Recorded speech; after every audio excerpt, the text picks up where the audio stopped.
At YMIC, parishes from across the sacramental tradition are working together to offer big gathered events for young people to gather in big numbers alongside residentials. But the whole purpose of this is not to detract or take away from the local parishes, but to feed back and give momentum into what's going on at the local level. So our young people are being discipled in their local congregations, in their parishes, through their youth groups, through youth workers, but the wider congregation too, as well as being part of something bigger through the YMIC network. But as ever, it's always best to hear from the young people themselves. So let's do that.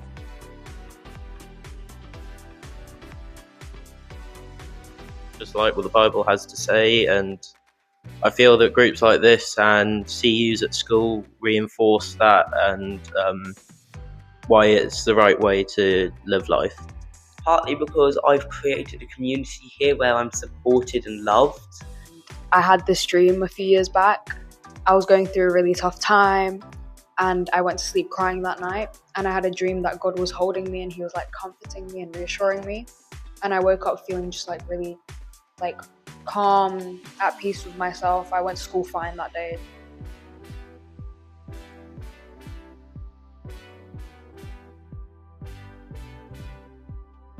I love the way the service is sort of organised because it's quite short, but it's still a lot packed in, and I like the fact that there's singing and hymns, and brings us all together. Really fun. The camp, it was so fun. I made a bunch of new friends, connected with God, learnt a lot more about myself. Really good experience overall. It's really good to get to meet Christians your age. You also get to enjoy time with them while also learning about Christianity. You can be a teenager and in the traditional Church of England. It's not something that you are baptised in as a baby and then you go away when you hit teenage years and maybe come back when you're 40 or 50 or 60. But actually, this is your place. You're welcome at the table like everybody else.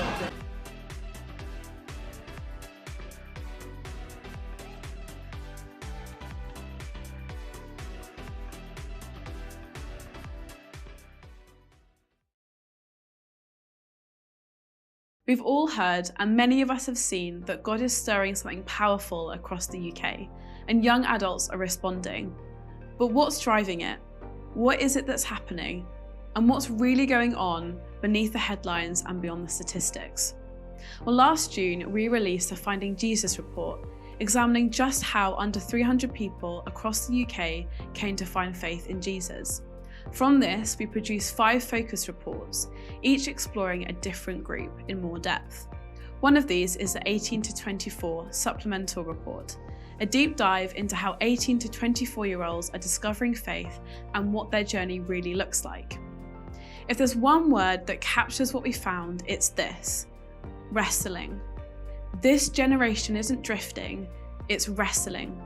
They're wrestling with belief, with identity, and with the cost of following Jesus.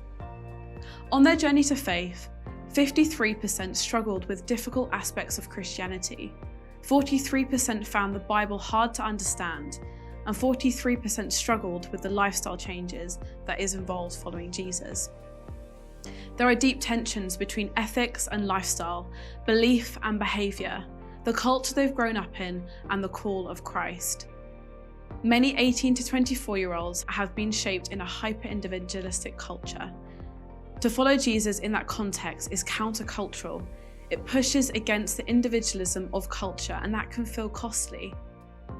But here's the encouragement. Not one of them walked alone. Every young adult we spoke to had someone to guide them, someone who listened, who walked with them and helped them navigate their questions. They consistently told us that attending church and events aimed at that age group made a real difference. So the question for us is this: how will we engage? How will we reach a generation that is overwhelmed, confused and searching for answers? How will we create spaces where wrestling and honest conversations are welcomed? And how can we help young adults discover the power and the relevance of the Bible? If 18 to 24-year-olds are willing to wrestle with faith, then we must be willing to wrestle alongside them. Because when young adults are supported, discipled, and welcomed into Christian community, they don't just explore faith, they find Jesus.